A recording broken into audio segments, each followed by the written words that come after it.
और इन कमीनों हरामजादों ने जो हरकत की वहां पर नाम पूछकर गोली मारे, समुदाय पूछकर मारे, तो ये इसकी अकाउंटेबिलिटी तो होनी चाहिए। भीख मंगे हैं ये लोग, यकीन मानो ऑफिशियल भीख मंगे हैं पाकिस्तानी। पाकिस्तान मुर्दाबाद, पाकिस्तान मुर्दाबाद।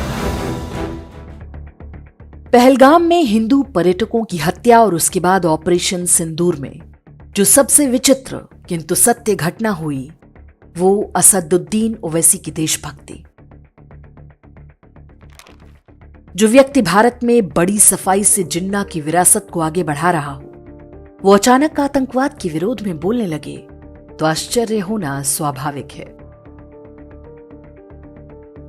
पहलगाम हमले के बाद ओवैसी पहले मुस्लिम नेता थे जिसने माना कि आतंकवादियों ने धर्म पूछकर गोली मारी, वो भी तब जब मुस्लिम तुष्टीकरण की राजनीति करने वाले हिंदू नेता ये कहते हुए आतंकवादियों का बचाव कर रहे थे कि आतंक का कोई मजहब नहीं होता। राहुल गांधी और अखिलेश यादव जैसे नेता पाकिस्तान का नाम तक लेने को तैयार नहीं, जबकि ओवैसी पाकिस्तान को सजा देने की मांग कर रहे थे। और इन कमीनों हरामजादों ने जो हरकत की वहां पर नाम पूछकर गोली मारे, समुदाय पूछकर मारे, तो ये इसकी अकाउंटेबिलिटी तो होनी चाहिए। और यकीनन ये दहशतगर्द हमारे पड़ोसी मुल्क पाकिस्तान से आए। घर में घुस के बैठ जाना, घर में घुस के मारते बोले ना, अब घर में घुस के बैठ जाना, खत्म, ये होना चाहिए। तो अच्छा, भीख मंगे हैं ये लोग, यकीन मानो ऑफिशियल भीख मंगे हैं पाकिस्तानी। IMF से लोन ले रहे जाके $1 बिलियन का।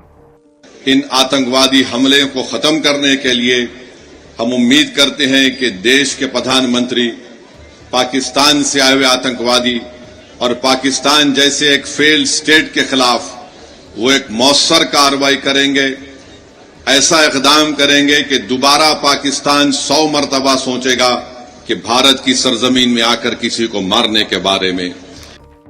युद्ध काल में पूरा देश एक स्वर में बोले, इससे अच्छा क्या हो सकता है।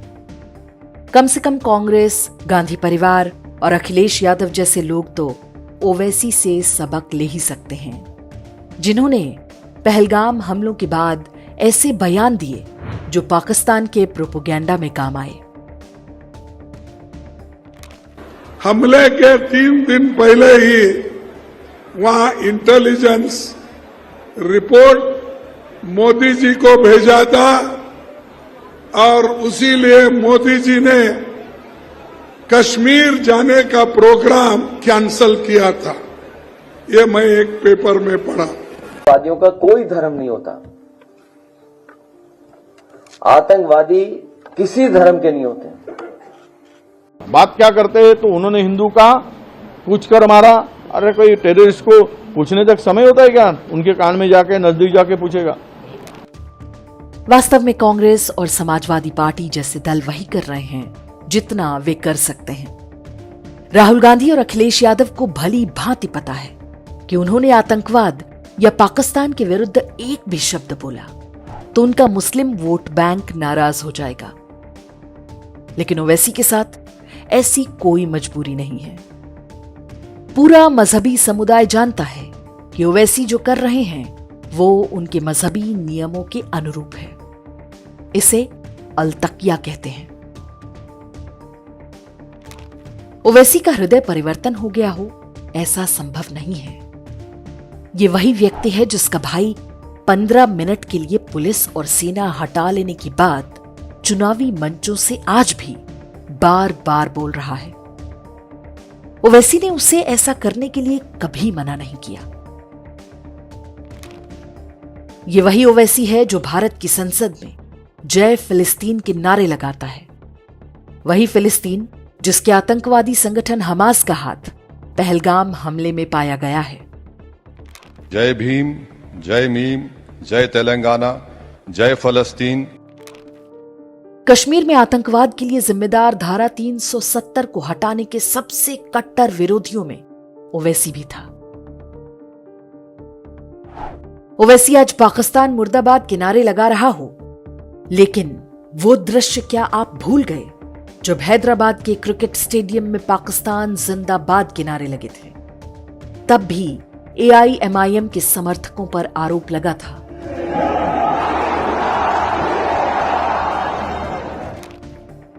और ओवैसी के इस बयान को हम कैसे भूल सकते हैं कि जब मोदी योगी नहीं होंगे तो हिंदुओं को कौन बचाने आएगा। याद रखो मेरी इस बात को, हमेशा योगी मुख्यमंत्री नहीं रहेगा।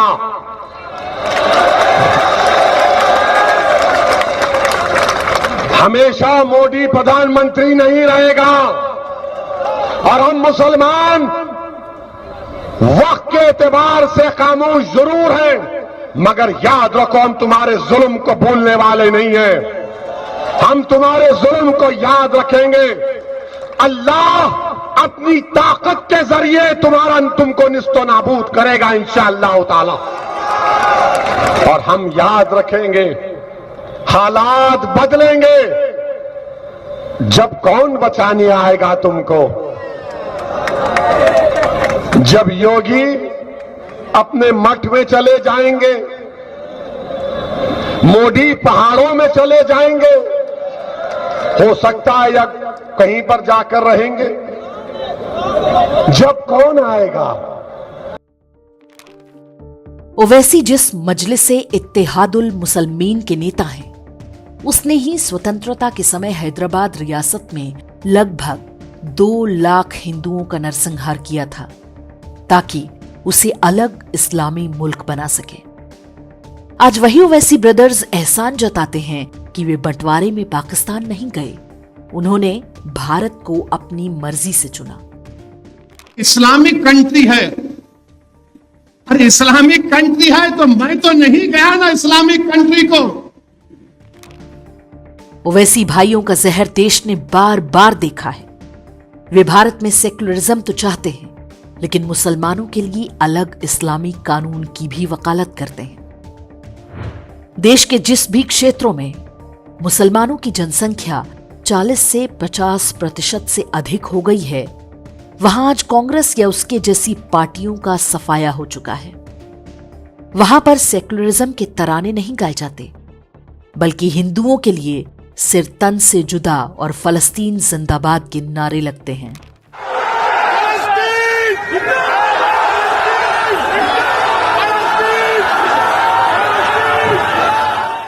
कौशलियापुरम के लोग बोलते हैं कि कौशलिया वहां की थी। कौन कौशलिया? राम की मां दशरथ की बीवी। और वहां के लोग बोलते कि कौशलिया हिंदू तहजीब के हिसाब से मैके को आई थी, हरियाणा को कौशलियापुरम में, और राम वहां पैदा हुए। 3 पुजारियां बोल रहे हैं अयोध्या में, यहां। अरे अडवाणी, वाजपेयी, उमा भारती, मोदी, बता आखिर राम की मां कहां गई, किधर जन्म दी?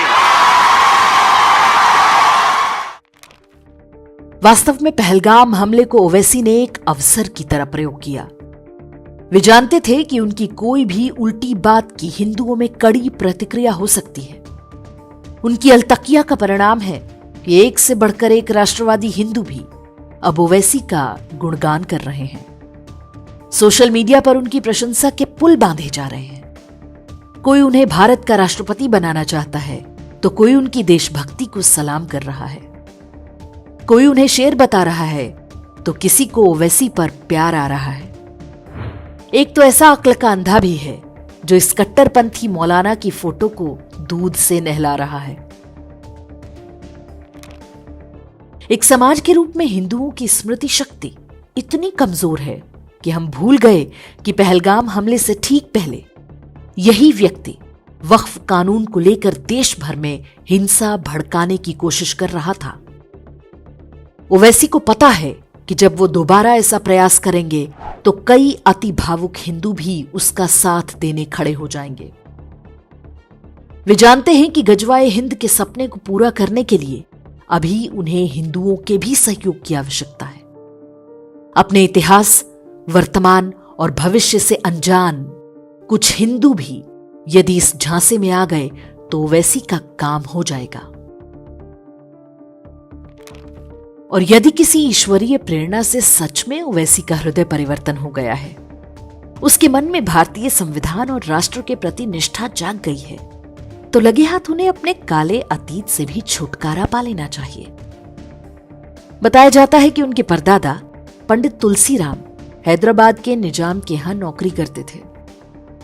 हमें नहीं पता कि इसमें कितनी सच्चाई है, लेकिन यदि वे अपने पूर्वजों के धर्म में वापसी कर लेते हैं तो संभवतः सच में उनकी देशभक्ति पर कोई संदेह नहीं कर पाएगा।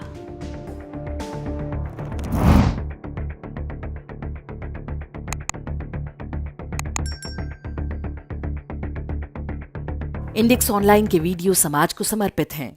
आप इनको डाउनलोड करके जैसे चाहे वैसे प्रयोग कर सकते हैं। चाहे तो आप हमारे टेलीग्राम चैनल से जुड़ सकते हैं। वहां सारे नए पुराने वीडियो आपको मिल जाएंगे। हमारे सोशल मीडिया लिंक हर वीडियो के डिस्क्रिप्शन में होते हैं।